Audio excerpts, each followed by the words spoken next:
Breaking news in the Cardano and Midnight ecosystems. We've officially got all of the details surrounding the official mainnet launch and the airdrop, also known as the Glacier drop of the Night token going out to the Cardano ecosystem and 7 other blockchains. As a part of today's video, we're diving into the details and giving you all of the alpha.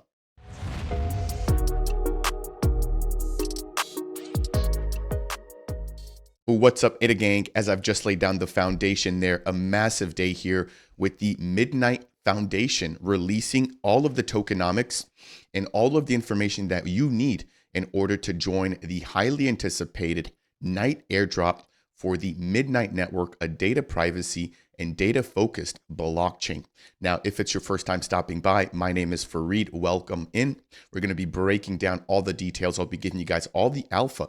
But before we continue any further, if you appreciate and want to support here on the channel, please make sure to smash that thumbs up on the way in. If you want more content like this, consider subscribing to the channel here, where we're going to be breaking down everything when it relates to Bitcoin, Cardano, and Midnight. And we're also going to be expanding into other chains here. And last but not least, if you have any questions, comments, or concerns, feel free to voice off down below. Now, if you want to take your support even further, consider delegating your ADA with the official Dapp Central Stake pools, which will be Midnight operators, meaning if you delegate with the Dapp Central Stake pools, either one of them, you'll also be eligible to claim the Night tokens as we mint and secure their data privacy focused blockchain moving forward.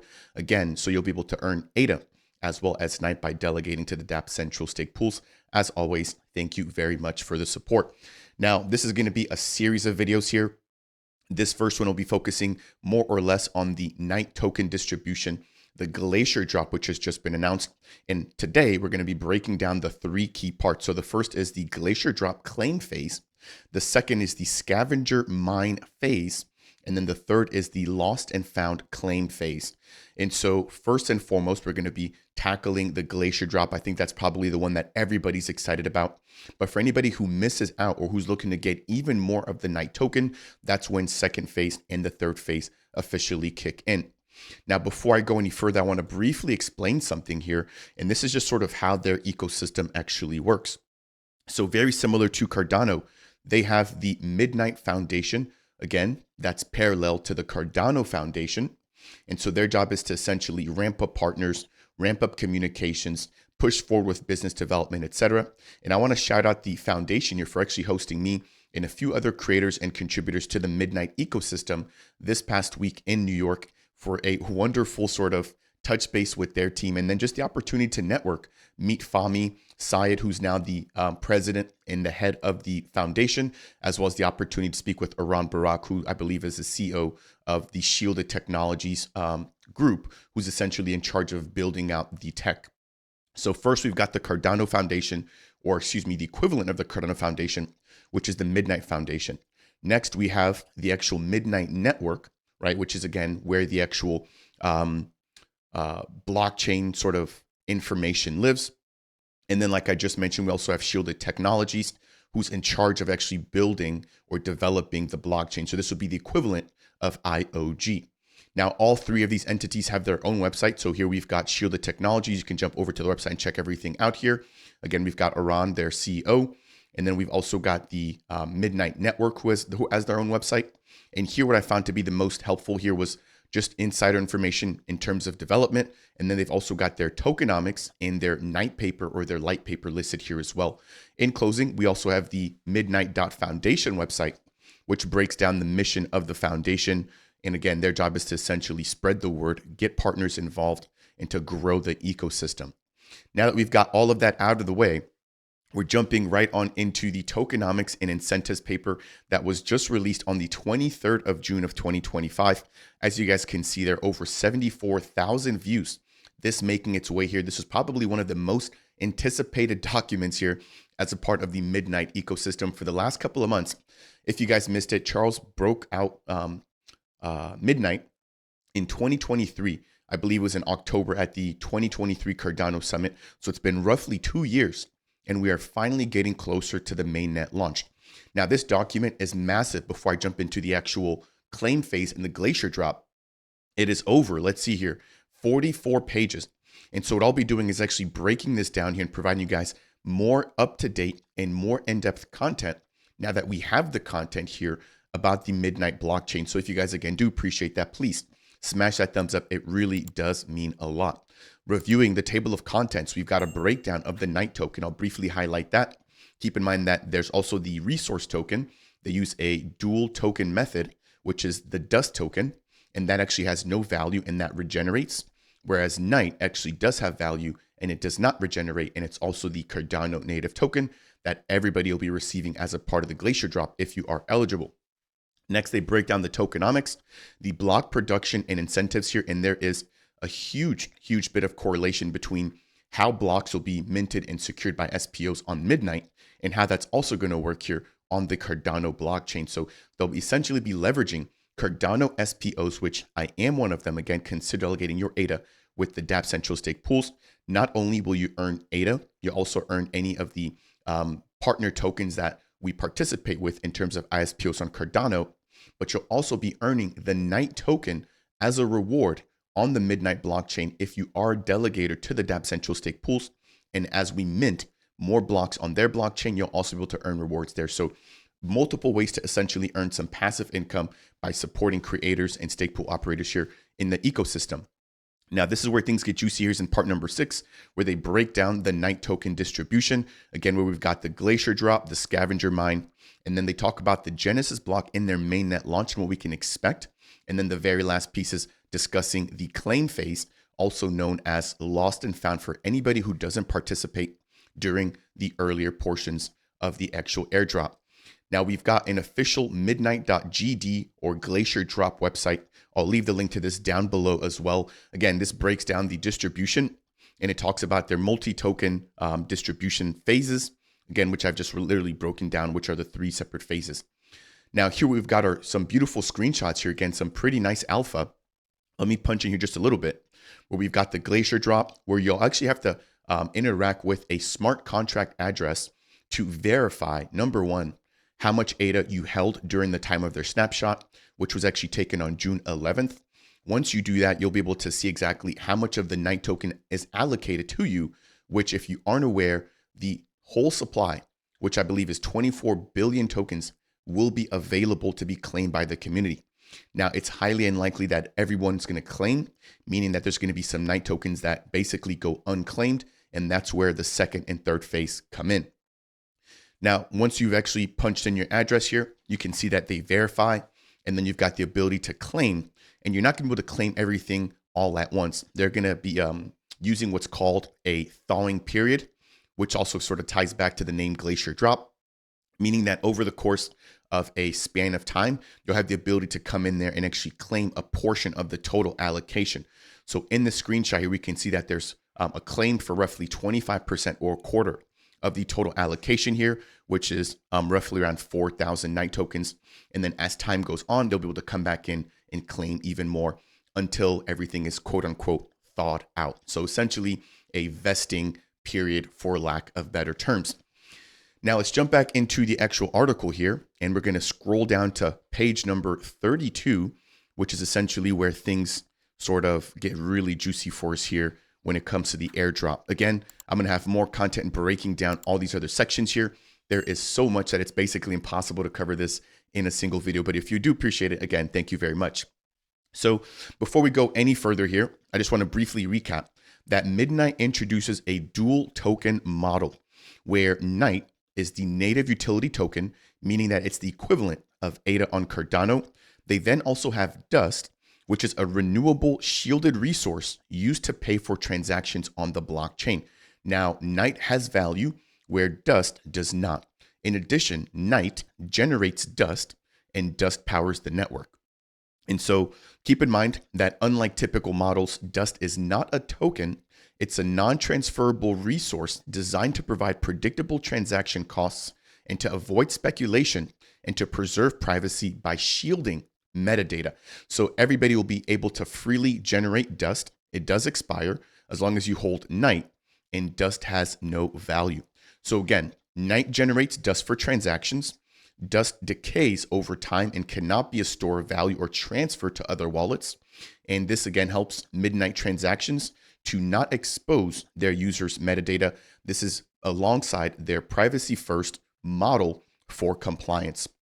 Now, keep in mind that Night will also play a key role in this ecosystem. Night will be provided as block producer rewards.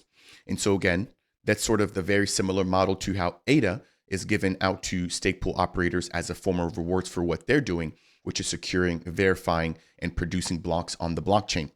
Night will also be used for ecosystems incentives, and it'll also, just like ADA, be used for on-chain governance. Now, scrolling down, when it comes to the Glacier drop, there's the 3 phases. The first is called the Glacier drop, or claim phase number 1. In this particular phase, 100% of the total supply will be allocated to be claimed by the community who is eligible, following the criteria that they outlined below.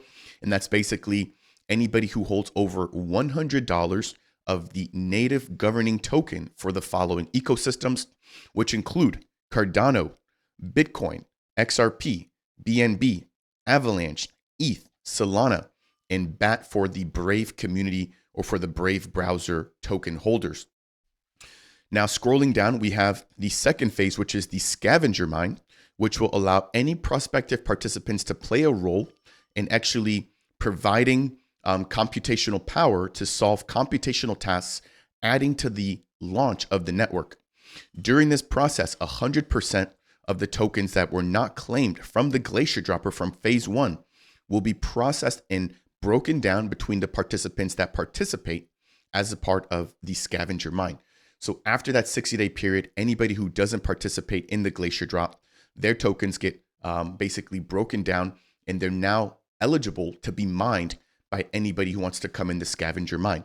So keep in mind, even if you didn't have a massive amount of ADA during claim 1 or during the snapshot period, rest assured, if you're willing to provide that computational service, you will be able to gain some portion of the unallocated or of the unclaimed portions of the Night token from the Glacier drop. So there is sort of a redemption opportunity here, no pun intended, for anybody who misses out or who doesn't necessarily have a big proportion being given to them because of the snapshot taken as a part of phase 1 or the Glacier drop. Scrolling down to phase 3, this is the final claim phase, which will take place sometime after the main launch. And this is essentially called Lost and Found, giving the Glacier drop participants one final chance to be able to claim a fraction of their original allocation. So imagine someone who's eligible for the Glacier drop misses out on that, misses out on the Scavenger hunt or the Scavenger mine, and then maybe comes back later when Midnight's a lot bigger. They still have an opportunity to claim a fraction of their original allocation. So this team really making this as fair as possible and giving people the opportunity, if they have the benefit of the doubt, right? Or if they're doubting Midnight, to be able to come in way late after the game in order to actually go ahead and claim their tokens. Now, this is a very important piece here, the redemption piece. In order to actually complete the process to claim the Night tokens, you will have to transfer them from a redemption smart contract to an eligible destination supplied when making that claim. So that goes back to this picture here. When you're actually redeeming, you're going to have to create a Cardano wallet, which means that massive influx of Cardano users will come in to create their wallet. And you're going to have to interact with this smart contract given the thaw period and then actually claim a portion of your tokens. Now, it does break down here that there are strict rules regarding custodians and then potential liabilities. So keep in mind that this is not being done for financial gain. This is just a way to fairly distribute their token. There's a breakdown here of the participating chains. Again, Cardano, Bitcoin, ETH, XRP, BNB, Solana, Avalanche, and Brave. And then they talk about the minimum amount that you need in order to be eligible. And just for information's sake, the Cardano community is getting the majority of the supply. So the Cardano ecosystem is receiving 50% of the 24 billion tokens. Charles did keep true to his promise, and this is mainly going towards the Cardano community. Now, if you are holding ADA on a centralized exchange, you have to reach out to the actual centralized exchange in order to make sure that they will actually claim the tokens for you and then distribute them to you. So for example, someone like Coinbase, I don't see them doing that because they've probably got millions of keys that they manage as a part of their centralized exchange. But if you hold your own keys, you'll be able to take your own wallet, connect it to that smart contract, see exactly how much of the Glacier drop you're eligible to claim, and then actually sign and verify the transaction yourself, proving ownership of that wallet, and then being able to receive your tokens. That's the key piece with the centralized exchanges. They technically hold your cold keys or your 20-forward seed phrase, meaning that they actually have to claim the tokens for you and then take the opportunity to distribute that back to you on their centralized exchange. And that's being done because the team doesn't necessarily want to distribute tokens without people actually proving that they own the wallets that they say that they do. And so let's scroll down here just a little bit more. They break down and provide the calculation here for the individual token allocations. And then they actually talk about the night claiming portal. And then here I broke down the fact that this is sort of the centralized exchanges and that you do have to reach out to them in order to make sure that this is all something that they want to support. Here we've got a breakdown here of the Scavenger mine. That's going to last roughly 30 days. If I scroll back up here, the Glacier drop, let's double check here, will last 60 days, right? So that's a total of 90 days so far if we combine both of those. And this is where, again, you've got the ability to essentially mine any of the allocation that wasn't distributed back during the 60-day period or the first claim. Now it says here to be eligible to participate in the Scavenger mine, participants must successfully complete and provide a cryptographic proof of solution and computational or two computational tasks or puzzles require computing power. So if you've got extra computing power, you will be able to participate as a part of the Scavenger mine. And these puzzles will be carefully designed to ensure accessibility to the general public and to prevent concentration of rewards going out to large mining operators. So again, keeping things fair. Scrolling down here, they break down how the Scavenger mine will be rewarded and the individual allocations. And then if I scroll down to the very last phase here, let's see, we've got some talks about the Genesis block and the mainnet launch. And this is where we have the redemption phase, which lasts roughly around 450 days, roughly about a year and a half-ish for anybody who misses out to be able to jump in here and actually collect their tokens. So it states that once the mainnet launches, the redemption period begins, during which each Glacier drop and Scavenger mine distribution thaw unlocks, following 4 installment staggered periods or following 4 vesting schedule breakdowns over the course of a year. Now, the date of the first installment is randomly determined to fall over a range of 1 to 90 days, with the subsequent installments following every 90 day after that.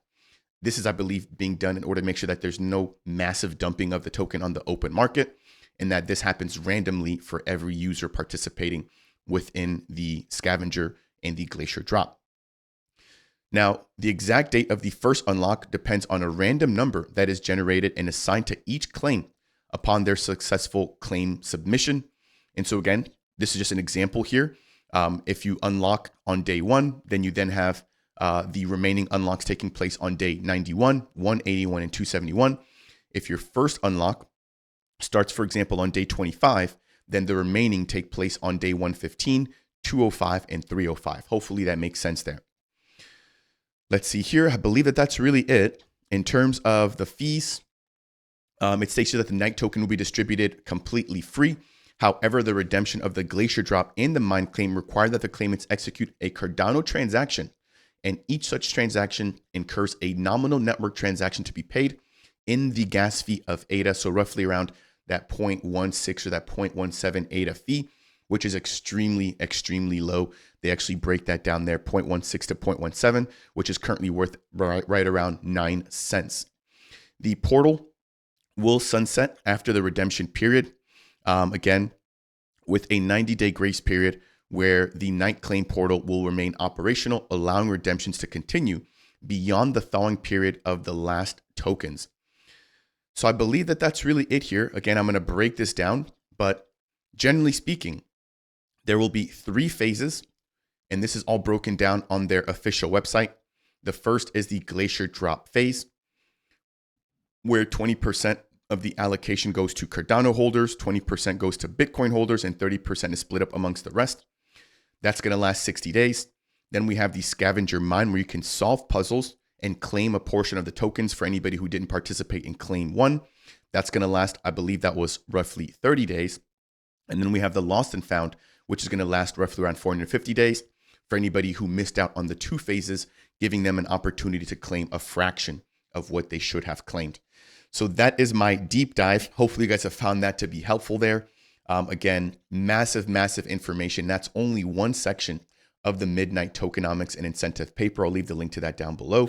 But if you found this to be helpful, if you learned anything along the way, I would appreciate you if you could smash that thumbs up. If you want more, consider subscribing. And if you have any questions, comments, or concerns, feel free to voice off down below. That said, and as always, I'll see you guys in the next video.